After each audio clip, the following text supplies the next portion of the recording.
अस्सलाम वालेकुम बच्चों। बेटा, in the previous video lesson we talked about this creation of setting in a story. Today we will learn about the making of a character, how you will give birth to your character. There are certain things that we follow, that we use to make a character. So we will start discussing them one by one, and I will end with the example. I will give you an example of how to make a character. So let's start.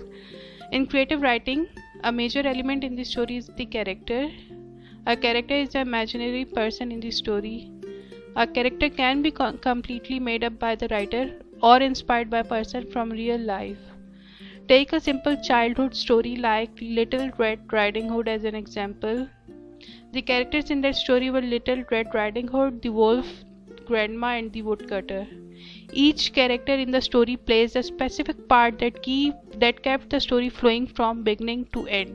अब इसमें हमें क्या बता रहे हैं? इसके अंदर जो है बेसिक, अभी तो हम ये जो पढ़ चुके हैं कि जो है मेजर कैरेक्टर, आपका जो मेजर एलिमेंट होता है वो आपका कैरेक्टर होता है, और वो आपका एक इमेजिनरी पर्सन होता है जिसको आप जो है बर्थ देते हैं। लेकिन उसमें ये भी जो है, या तो आप बिल्कुल अपने माइंड से बनाएं, बिल्कुल कोई उसका जो है वो रियल लाइफ बेस्ड ना हो, आपके माइंड में जो आ रहा है जैसे आप उसको डिस्क्रिप्शन देना चाहें दें, या फिर आप किसी से बहुत इंस्पायर्ड हैं तो उसको आप अपने जो है कैरेक्टर, मेन कैरेक्टर उसको बना लें। तो ये आपकी चॉइस है, राइटर की चॉइस पे डिपेंड करता है। अब आप एग्जांपल देखें, हम लोग ने जो है बच्चे छोटे होते हुए जो हम लोग लिटिल रेड राइडिंग हुड बहुत हमने पढ़ी और इसकी मूवीज़ वगैरह देखी हैं, तो उसमें आप देखें कि जो कैरेक्टर्स थे उनमें मेन कैरेक्टर आपका प्रोटैगनिस्ट कौन थी? रेड राइडिंग हुड थी। उसके बाद वुल्फ, ग्रैंडमा एंड वुडकटर, ये आपके जो है बाकी थे। एंटेगनिस्ट आपका वुल्फ था, और बाकी आपके ये मैं ग्रैंडमा और वुडकटर के लिए एक और वर्ड है वो मैं आपको आगे बताती हूँ। Each character in the story plays a specific part that kept the story flowing from beginning to end.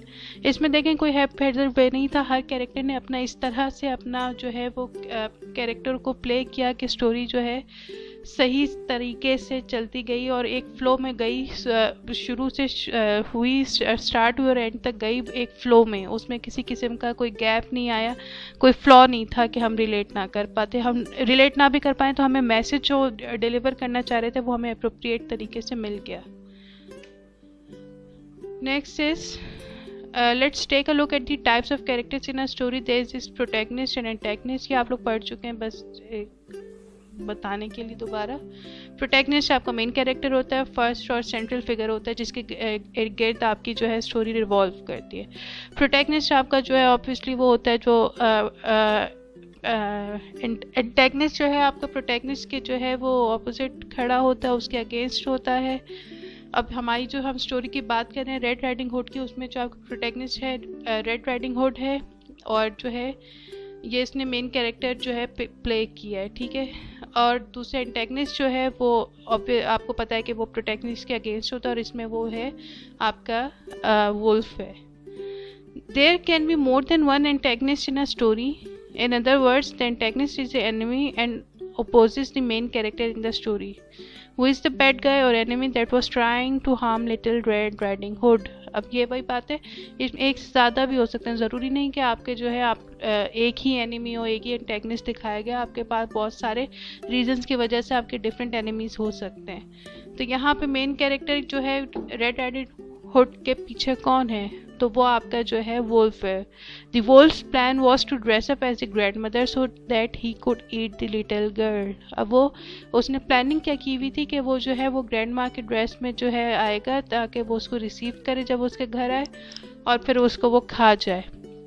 In a story there can be a third character of importance, the tritagonist. अब मैं जो आपको पिछले बात बता रही थी वो वर्ड है ट्राइटैगनिस्ट, जो है आपका थर्ड कैरेक्टर को कहते हैं जो कि इम्पोर्टेंट हो। अब जो है ये आपके लिए डिफ़िकल्ट या थोड़ा सा टफ हो सकता है कि आप किसको कहें, अब आपकी अपने ऊपर थिंकिंग पे भी है, या फिर देखा जाएगा कि थर्ड मोस्ट जो है आपका कौन सा कैरेक्टर ज़रा स्ट्रॉन्ग दिखाया गया है, तो वो आपका ट्राइटैगनिस्ट होगा। अब यहाँ लिखा है finding the protagonist can be a bit difficult. Some people may say the protagonist is the grandmother since she is the third character that is introduced. Others may say it is the woodcutter because he was the one who saved Little Red Riding Hood. Either way, these individuals in the story are of importance. अब बात सारी ये है कि ये important तो है ही, चारों कैरेक्टर्स इम्पोर्टेंट हैं, ठीक है, इनके थ्रू हमें पूरी स्टोरी पता चल रही। अब डिसाइड ये करना है जो कि कौन प्रोटैगनिस्ट है, कौन ज़्यादा इम्पोर्टेंस रखता है। आया आपकी जो है ये ग्रैंड मदर है क्योंकि उनको इंट्रोड्यूस कराया था थर्ड कैरेक्टर को, या फिर वुडकटर है क्योंकि उसने रेड राइडिंग हुड को बचाया था।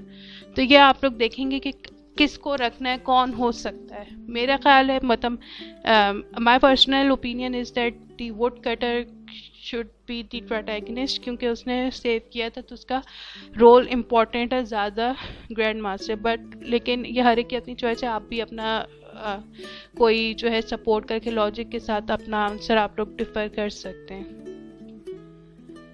Next is, now we have to wonder how the author was able to even come up with these characters. You may wonder, how am I going to make a character in my own story? Well, in order to answer this question, you must ask yourself these following questions. कभी कभी हम लोग को हैरत होती है ना, कोई नॉवल में आप जो है कैरेक्टर्स पढ़ रहे होते हैं और माइंड में चल रहा होता है कि ये इसने सोचा भी किस से, क्या ये रियल लाइफ में था और नहीं था, तो इतना परफेक्ट कैसे एक्सप्लेन किया और कैसे इस बंदे को इतनी वो लाइफ लाइक क्वालिटीज़ दे दी कि हमें लगता है कि ये मतलब सामने बैठा हुआ कोई शख्स हो सकता है। तो ये किस तरह से आया? तो ये कुछ बेसिक क्वेश्चंस होते हैं जो हम माइंड में सामने रखते हैं, ऑथर्स राइटर्स अपने सामने रखते हैं, फिर वो इन चीज़ों को क्वेश्चंस को फॉलो करके अपना एक कैरेक्टर स्केच बनाते हैं। तो ये आप लोग भी जब स्टोरी लिखेंगे तो आप लोगों को ये इम्पोर्टेंट है कि किस तरह से आप लोगों ने इन क्वेश्चंस को फॉलो करके अपने जो है कैरेक्टर स्केच बनाना है अपने कैरेक्टर्स का। The questions are, what will my character look like? मेरा कैरेक्टर दिखता कैसा होगा, फिजिकल अपीयरेंस उसकी क्या होगी, ये आप लोगों ने सबसे पहली चीज़ होती है। How does my character think और एक्ट? उसकी सोच क्या है, उसकी हरकतें क्या हैं, वो क्या करता है क्या नहीं करता, उसकी सोच अच्छी है बुरी, मतलब ये सारी चीज़ें आप लोग उस कैरेक्टर की बताएंगे। What kind of personality does my character have?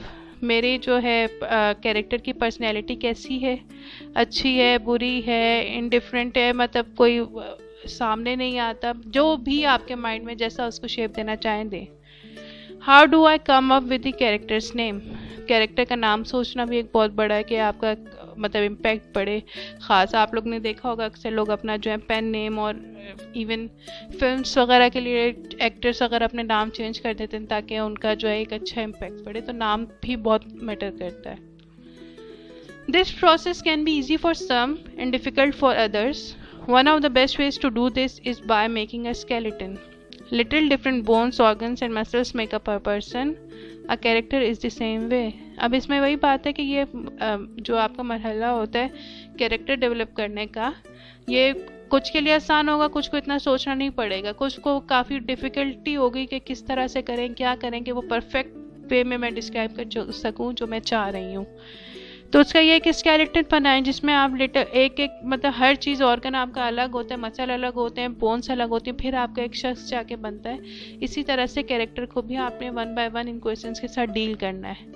एक एक क्वेश्चन को जब आप डील करेंगे तो आपका ऑटोमेटिकली एक पूरा शख्स बन जाएगा। फिर उसमें आपको जो कमी पेशी करनी है, उसमें कुछ ऐड करना है उसके क्वालिटीज़ में या कुछ सब्ट्रैक्ट करना है, ये फिर आप लोग बाद में करते हैं। Below is a skeleton of what can make up your character. अब ये these are some basic points जो कि आप फॉलो करके अपना कैरेक्टर स्केच बनाएंगे और उसको अलग से मतलब पूरा बना के बताना है आप लोगों ने। नेम ऑफ कैरेक्टर, ये है age, personality, the goal of the character and why it is important. ये आपका बहुत इंपॉर्टेंट क्वेश्चन है, the goal of the character and why it is important, क्योंकि इसके ऊपर जो है आपकी सारी जो है कहानी यूजुअली जो है रिवॉल्व करती है। What the character looks like, height, skin color, weight, where is the character from and living currently, वो कहाँ से बिलोंग करता है आपका कैरेक्टर और कहाँ रह रहा है, ये भी आपका काफ़ी इंपॉर्टेंट है क्योंकि जहाँ से बिलोंग करता है उसका उस पर क्या इन्फ्लुएंस है और वो जहाँ पे रह रहा है उस जगह का क्या इन्फ्लुएंस है। Anything else about the character that comes to your mind, कुछ भी आपके माइंड में आ रहा हो कि उसको इस तरह से शेप अप करना है, उसकी थॉट्स को, थिंकिंग को, एक्शन को या फिर उसकी फिजिकल अपीयरेंस को, तो ये सब आप कुछ भी कर सकते हैं। अब ये एग्जांपल मैं आप लोगों को एक दे देती हूँ। नेम ऑफ कैरेक्टर दानिया खान, एज 18, पर्सनैलिटी उसकी कैसी है? Personality is sympathetic and very intellectual but extremely shy. ठीक है। ये अब आप लोगों ने जो है बहुत फोकस जो है ना सबसे ज़्यादा किस चीज़ पे करना है, वो आप लोगों ने एडजेक्टिव्स का स्ट्रॉन्ग एडजेक्टिव्स यूज़ करना है जो आपको परफेक्टली एक्सप्लेन करें। गूगल खोलें, निकालें, एक वर्ड टाइप करें आप लोगों को। फॉर एग्जांपल यहाँ पे जैसे मैंने दे दिया आपको सिंपैथेटिक वर्ड मैंने यूज़ किया है। अब आप लोग अपना जो जब कैरेक्टर स्केच बनाएंगे तो अब आप लोग सिंपैथेटिक सिनोनिम लिखेंगे, सिंपैथेटिक सिनोनिम। उसके बाद जितने वर्ड्स आएंगे आप उसको देखेंगे, फिर आप उसमें से बेस्ट जो है चूज़ करेंगे जो कि आपके सेंटेंस के साथ भी वो अच्छा लगे, सेंस बने और आपका बहुत मतलब स्ट्रॉन्ग ग्रिप उसमें शो हो और आपका एक इम्पैक्ट अच्छा है। तो ये आप सारे वर्ड्स आप उस एडजेक्टिव्स यूज़ करते हैं इस तरह से। The goal of the character and why it is important. Dania is going into her first year at her state college, but the problem is she has a fear of not performing well in class. She wants to learn how to overcome that hurdle and do well in her new school year. अब यहाँ पे क्या है, उसका character का गोल क्या है, दानिया का गोल क्या है और क्यों ज़रूरी है? क्योंकि वो चाहती है कि जब वो फर्स्ट ईयर में जा रही है तो उसको जो है वो लर्न क्या करना है कि उसका जो एक सबसे बड़ा खौफ है कि वो जो है क्लास में अच्छी तरह परफॉर्म नहीं कर सकती। उसको शायद आता भी है लेकिन वो क्योंकि एक्सट्रीमली शाय है तो वो अपनी डिलीवर नहीं कर सकती। ये आप लोग देख लें, आप लोगों की क्लास में भी ये बहुत प्रॉब्लम है, आता सबको है, सब माशाल्लाह अच्छे बच्चे हैं, लेकिन आप लोगों का जो है प्रॉब्लम कहाँ पे, you people have this fear of not performing well. आप लोगों को खौफ है कि हम गलत बोलेंगे। तो उस चीज़ को ओवरकम करने के लिए दानिया ने क्या है कि उसका गोल है कि उसको ये ओवरकम करनी है अपनी मिस्टेक और उसको अच्छी तरह से सामने आने अपने कॉलेज या स्कूल में, ये उसका गोल है। What the character looks like, अब वही हाइट, स्किन कलर, वेट आप बता दें। 5'4", 140 पाउंड्स हैं। Skin is tanned and hair is blonde and shoulder length. अब इसमें देखें कितना बताया, टैन स्किन है, हेयर ब्लॉन्ड है आपके और शोल्डर लेंथ मतलब कंधों तक बाल हैं उसके। Khan wears glasses, light lip gloss and has pierced ears. अब यहाँ पे जो है उसका एक हुलिया बता दिया। अब आपके माइंड में एक इमेज बन गया कि दानिया ने जो है वो ग्लासेस पहने हुए हैं, हल्की सी लिप ग्लॉस लगी और उसके कान जो है मतलब वो बालियाँ वगैरह उसने पहनी हुई, पियर्स्ड ईयर्स हैं। तो ये आपके माइंड एक इमेज बन चुका है अब दानिया का, ठीक है, कि कैसी लगती है, कैसा उसका दिखती होगी, कि उसके गोल्स क्या है। तो ये आपने एक माइंड बना लिया। इसी तरह एग्जैक्टली आप लोगों ने अपनी कैरेक्टर को जो है बनाना है। Where is the character from and living currently? She is from Karachi, Pakistan and is living in New York. She goes to Columbia University. वो पाकिस्तान से, कराची से बिलोंग करती है और वो पढ़ने के लिए गई है न्यूयॉर्क, जहाँ पे वो कोलंबिया यूनिवर्सिटी में पढ़ती है, ठीक है। अब जब भी स्टोरी आगे चलेगी या कुछ होगा तो वो अब आप लोग देखेंगे कि उस पर कराची का क्या इन्फ्लुएंस है और जो है न्यूयॉर्क में आके वो क्या फील कर रही है। तो ये सारी चीज़ें बहुत इंपॉर्टेंट होती हैं, उसकी किस तरह से थिंकिंग जो है चेंज हुई है या नहीं हुई है, क्या ग्रोथ हुई है, क्या ग्रोथ नहीं हुई, ये सारी बातें आप लोग बताएंगे अपने कैरेक्टर की। इसी तरह से anything else about the character that comes to your mind. Her mother died when she was 7 years old from a car accident, so her father who is a lawyer raised Dania by himself. His profession helped pay his daughter's way to college. अब उसमें एक additional information दे दी है कि किस तरह से जो है वो जब 7 साल की तो उसकी अम्मी का इंतकाल हो गया था और अब उसके जो फादर हैं उन्होंने दूसरी शादी नहीं की और वो लॉयर हैं और उन्होंने उसको खुद पाल पोस के बड़ा किया बग़ैर किसी के मदद लिए बगैर। और उसका प्रोफेशन अब आप लोग देखें, यहाँ से आप लोग गेस कर सकते हैं इस लाइन से, his profession help pay his daughters way to college.